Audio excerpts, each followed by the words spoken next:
Et bonjour, nouvelle vidéo, toujours avec le même principe où je vais vous résumer mes lectures du mois passé, c'est-à-dire mes lectures de juillet pour cette vidéo-ci. Cette fois-ci, j'ai beaucoup moins lu on va dire, que le mois dernier, donc ça va être une vidéo que je vais essayer de faire un peu plus rapide pour enchaîner plus rapidement les livres que j'ai lus, mon avis, un petit résumé. Donc ce mois-ci, j'ai lu 4 romans différents. Il y en a un que j'ai pas avec moi parce que je l'avais emprunté, donc j'ai pas le livre, je peux pas vous le montrer en physique, mais j'ai lu 4 romans ce mois-ci. J'ai commencé avec le dernier roman de Olivier Norek que je devais lire de la trilogie 93, donc c'est Sur Tension, qui est le livre le plus imposant en termes de taille, qui est le plus imposant des trois, donc de la trilogie prend fin, enfin. Donc, un roman policier. Ensuite, j'ai enchaîné avec la sortie que j'attendais au mois de juillet. Il est sorti début mi-juillet. C'est Un royaume de chair et de feu de Jennifer Armentrout. Donc là, on est chez De Saxus. C'est la suite du sang et de la cendre. Je l'attendais avec beaucoup d'impatience. Donc là, on est sur de la fantasy plutôt.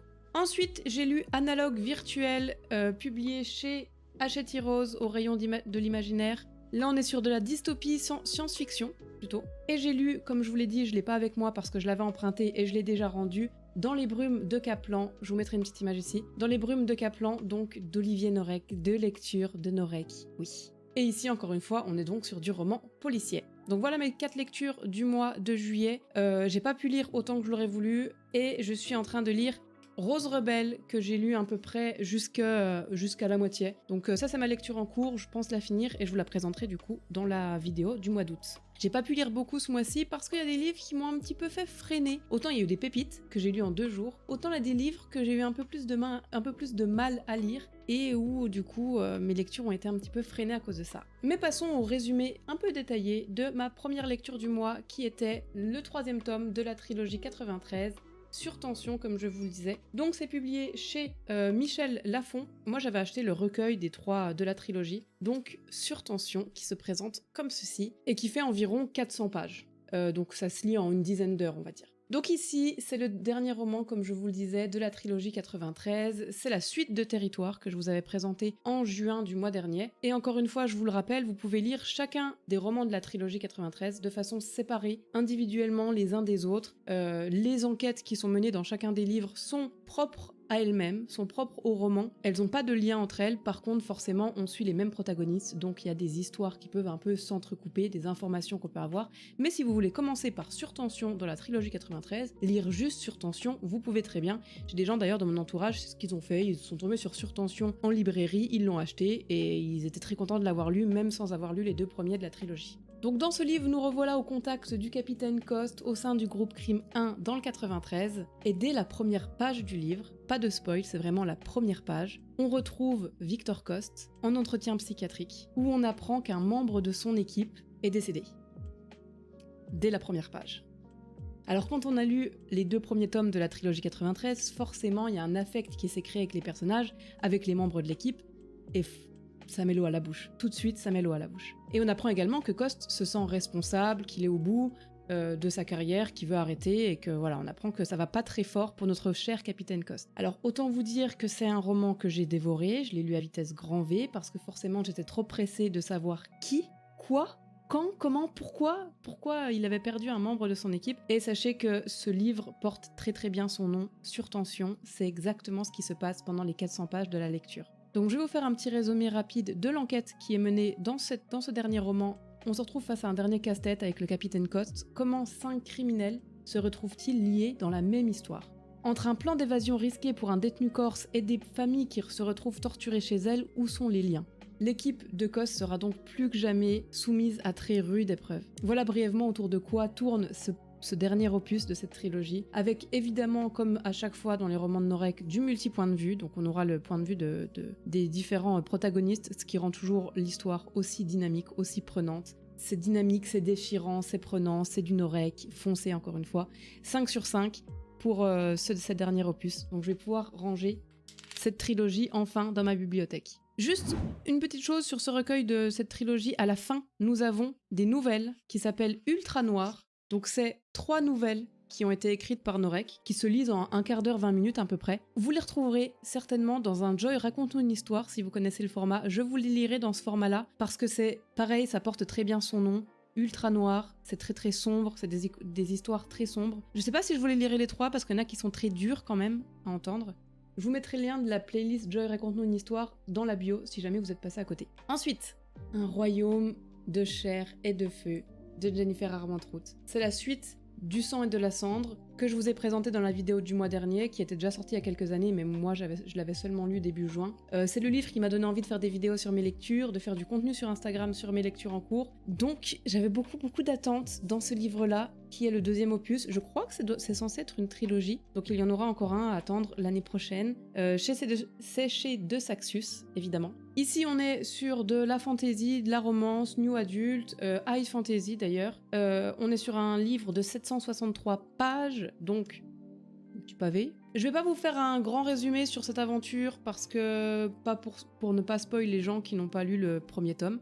Donc pas de résumé. On retrouve bien sûr Poppy comme vous pouvez vous y attendre en ayant lu le premier tome vu que c'est la protagoniste principale. Elle évolue dans ses aventures, c'est incroyable. Si vous voulez plus de détails, vous en avez sous le post sur Instagram où je vais mettre un peu plus de détails sur mon avis. Si vous voulez qu'on en papote en MP, n'hésitez pas non plus. J'ai beaucoup aimé, mais j'ai moins aimé que le premier tome. Je l'ai trouvé beaucoup moins dynamique que le premier.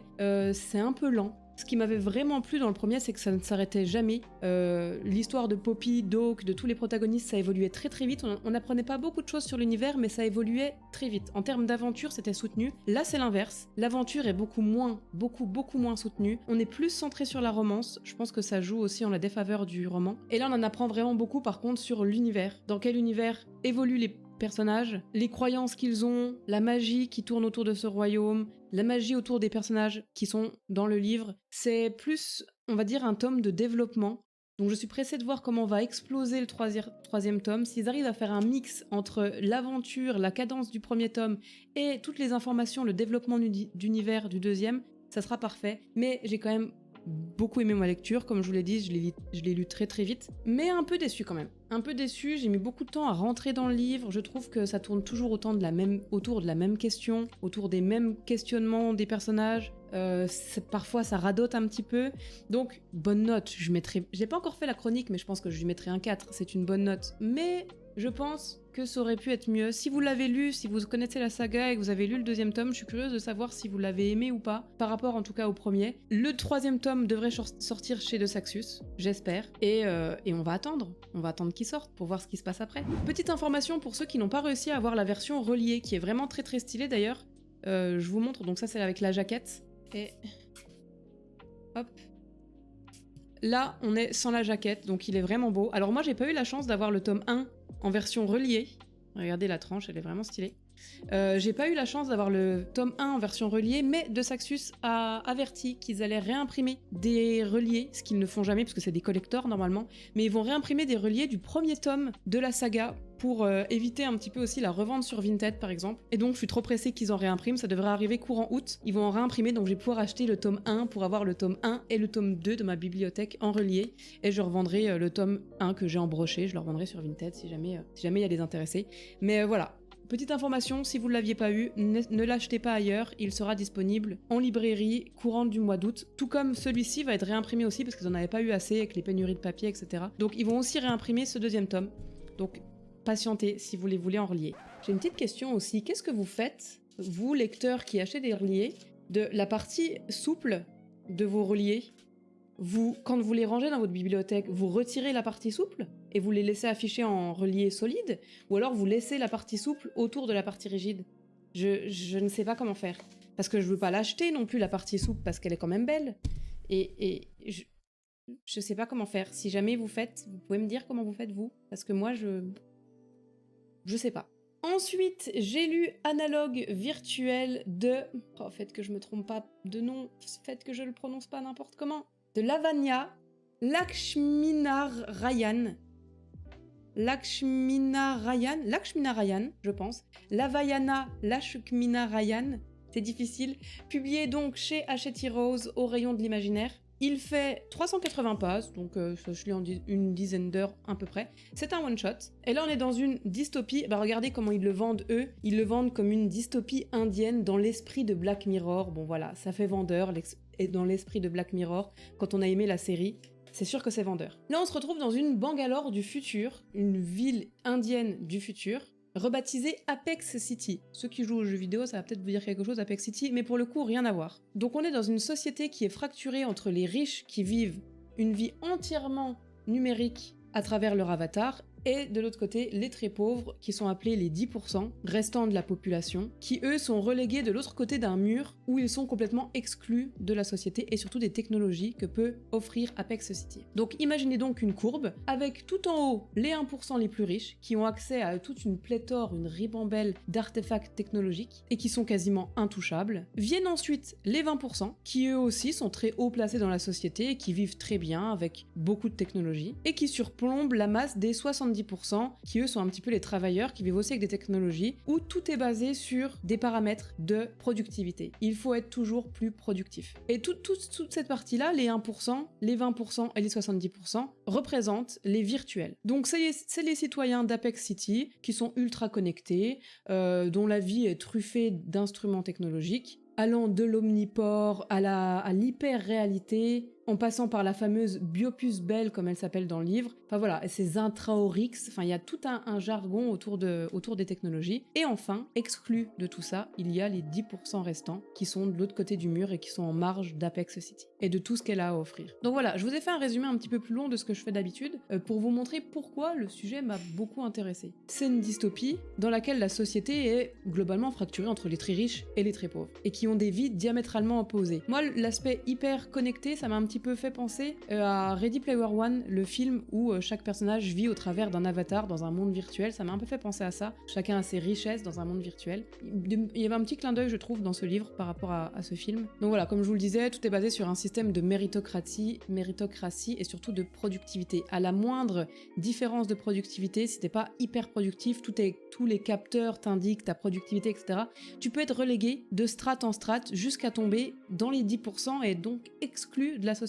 En plus, l'autrice qui a écrit ce roman est une ancienne game designer, donc tout allait dans le sens que ce livre allait me plaire. Mais malheureusement, je suis passée complètement à côté de cette lecture. Le format roman choral, en fait c'est un roman choral, ne m'a pas du tout plu. Donc c'est une succession de nouvelles dans un univers qui est commun, on est dans Apex City, les technologies, on est dans le même univers, mais chaque 10-15 pages, chaque chapitre, c'est une nouvelle. Et il y a quasiment aucun lien entre les protagonistes. C'est-à-dire qu'on passe du tout au tout à une histoire complètement différente à chaque chapitre. Et il y a certaines nouvelles qui sont vraiment hyper ennuyantes. On va suivre pendant un moment, par exemple, quelqu'un qui fait ses courses pour la première fois dans le monde réel. Mais genre, rien d'exceptionnel, hein, juste quelqu'un qui sort de chez lui, qui balade ses sacs de courses, qui fait des achats, qui parle à d'autres mains et qui rentre chez lui, pendant 20 pages.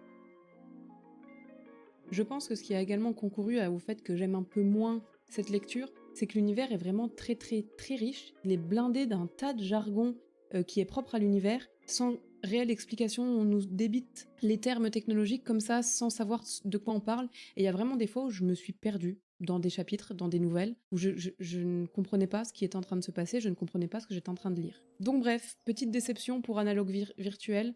Il avait l'air très prometteur, le résumé me plaisait, mais vraiment, ce roman choral, j'ai pas du tout accroché. Encore une fois, si vous l'avez lu, je suis preneuse. Surtout si vous avez aimé, je suis preneuse de pourquoi vous avez aimé, qu'est-ce qui vous a fait aimer cette lecture, parce que moi, je me suis perdue, vraiment. Alors qu'il y a plein de bonnes idées dedans. Je lui ai mis la note de 2 sur 5, du coup.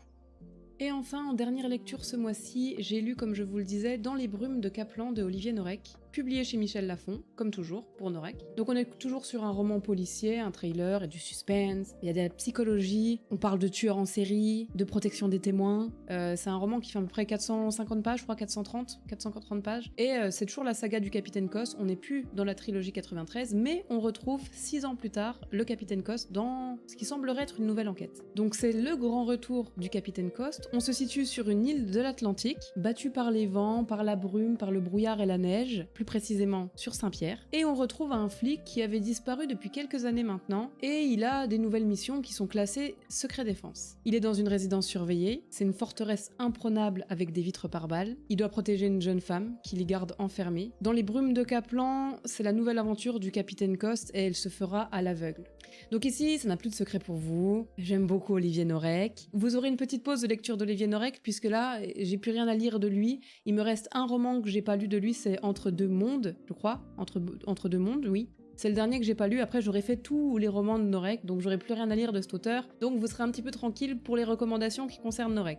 D'ailleurs, si vous avez de bons auteurs de romans policiers, de trailers, n'hésitez pas à le faire savoir dans les commentaires, puisque là je vais être un petit peu sans rien à me mettre sous la dent dans l'univers là. Et je sais, hein, vous allez dire on s'y attendait, mais cette lecture c'est un nouveau coup de cœur. Il faudrait que je fasse une tier list des livres de Norek pour réussir à les classer un petit peu, mais je trouve que c'est vraiment une masterclass. Et ça monte encore d'un cran. C'est différent de Surtension, c'est différent de la trilogie 93. Là on est vraiment tourné autour d'une enquête où on a que le capitaine Coste, il n'y a pas ses coéquipiers, ou presque pas de coéquipiers, c'est vraiment centré autour de ce capitaine-là. Et ça donne une tournure un peu différente au livre, plus intimiste, on apprend encore plus à connaître Victor Coste, et c'est une bonne chose, je trouve. J'espère qu'il refera des romans avec Coste, j'espère beaucoup. Donc voilà, on retrouve le capitaine Coste, brisé forcément, pour ceux qui connaissent un petit peu l'histoire du personnage. Il est pas très bien, il s'est isolé sur une île, et il a une toute nouvelle mission où on aborde beaucoup de sujets qui sont intéressants, notamment sur la protection des témoins. Beaucoup d'informations, beaucoup de vérités sur la protection des témoins. Il le précise d'ailleurs, 95% du roman qui est écrit est véridique, donc 95% des choses qui se passent dans les brumes de Kaplan, ou en tout cas des éléments, je pense, sur la protection des témoins, sur les maisons qui viennent à être habitées, sur plein d'informations comme ça, c'est véridique, c'est vraiment comme ça que ça se passe dans la vraie vie. Donc je trouve que ça ramène une plus-value d'avoir un petit peu l'esprit, c'est pas une histoire vraie, hein, mais d'avoir un petit peu la sensation qu'une histoire similaire pourrait exister vraiment. Donc ça rajoute encore un plus à la lecture. Et ça parle aussi, donc comme je le disais, de protection de témoins, mais aussi de reconstruction des victimes, de l'impact psychologique que peut avoir une victime suite à un traumatisme, suite à de la séquestration. C'est quelque chose qui se rajoute à d'habitude un aspect très brut, très lourd de la plume de Norek, qui va pas forcément dans les détails des réflexions humaines, on va dire, surtout dans la souffrance, dans la reconstruction.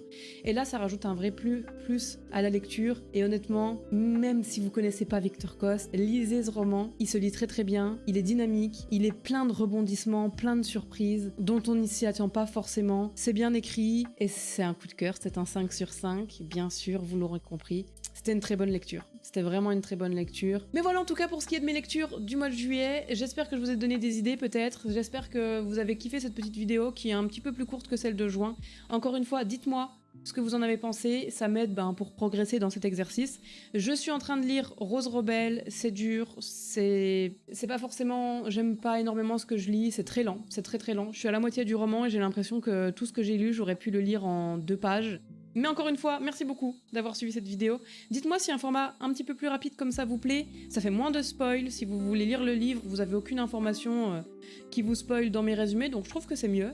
Et puis si vous voulez en parler plus, vous pouvez passer en stream, vous pouvez passer sur Insta, vous pouvez passer partout pour qu'on en discute. Ce sera avec plaisir. Je vous fais des bisous. Merci d'avoir suivi cette vidéo. On se retrouve en septembre tout début septembre pour mon résumé des lectures du mois d'août. Peut-être que ça sera dans un format un peu particulier aussi parce que j'aimerais bien le tourner en vacances, la vidéo d'août, et je serai au Portugal.